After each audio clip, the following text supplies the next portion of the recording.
there is a serious disadvantage if you do not carry favor. I have found out people really don't care about you. This is a very painful revelation. It takes a long time usually for people. People don't care about you at all. They are passionately obsessed with making a meaning out of their own lives. So whatever will make them leave their own affairs and zoom their attention to you has to be divine. Listen, most of us have this superstitious idea that just because I love God, everybody will shut down on their destinies and just pay attention to me. No, sir.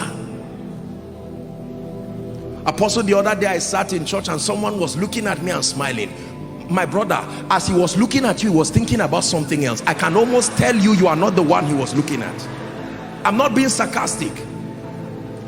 Have you seen people talk and walk and you think they are talking to you, but they are talking about themselves? How is this rent going to come? Say, sorry, I'm not talking to you, I'm discussing something serious. Listen, do you know why I'm teaching you this? It's not just to laugh and to scorn. If it is true that your success does not just depend the dynamics of the manifestation now, is God in partnership to men to make it happen, and these men are currently distracted pursuing their own destinies, then what do you think will make those men to leave whatever it is and then turn to you and give you dedicated investment of their time, dedicated investment of their resources, dedicated investment of their energy, allow you to climb and leverage upon them?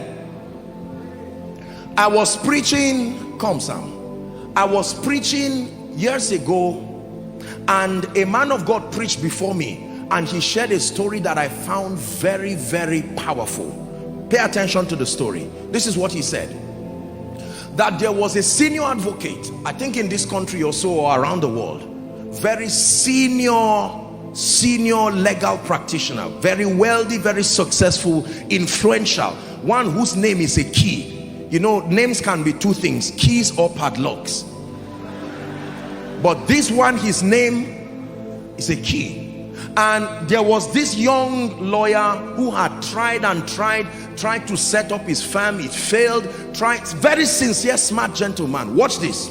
And he was really frustrated, and he went to God in prayer and said, Lord, change my life. Things have to change. And every time he would stand, he would see some of these top clients, institutions running around to talk to that senior advocate, to help them, you know, in all kinds of legal services. And these people would be bidding for millions of dollars. And that gentleman felt life was so unfair. I'm just looking for a fraction of this thing. Look what they want to give this man, and he's leaving them. And what kind of thing is this? When God wanted to help that gentleman, this is what happened. In the presence, I think they were at a conference, and there were several people, businessmen, billionaires, other lawyers, the captains of industry. And this young man came and cried and said, sir, please help me. Please change my life. And the man said, okay, I will help you. And he said, follow me. And he came out of the veranda, and everybody was looking at him. Oh, this is that our senior advocate. What is he doing with this guy?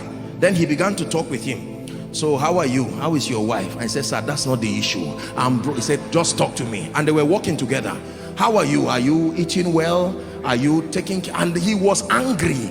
He was saying, sir, the issue is that I'm hungry. And the man said he walked with him.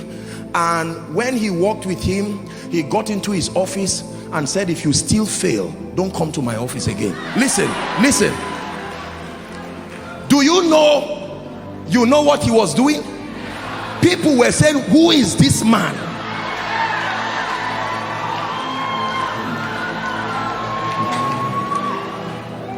Please sit down. Sit down and learn. You are in the house of God.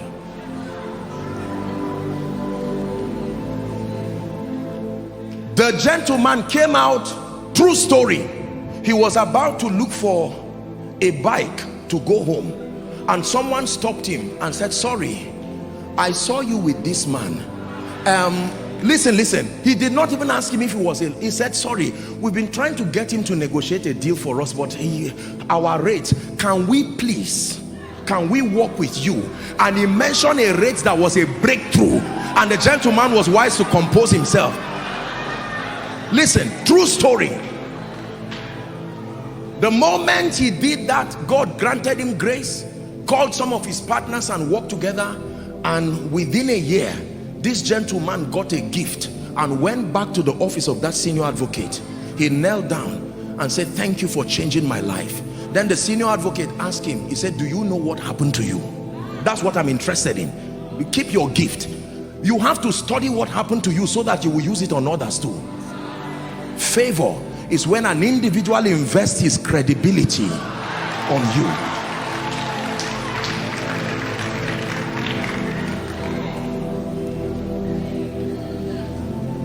Listen carefully. Who likes you in this kingdom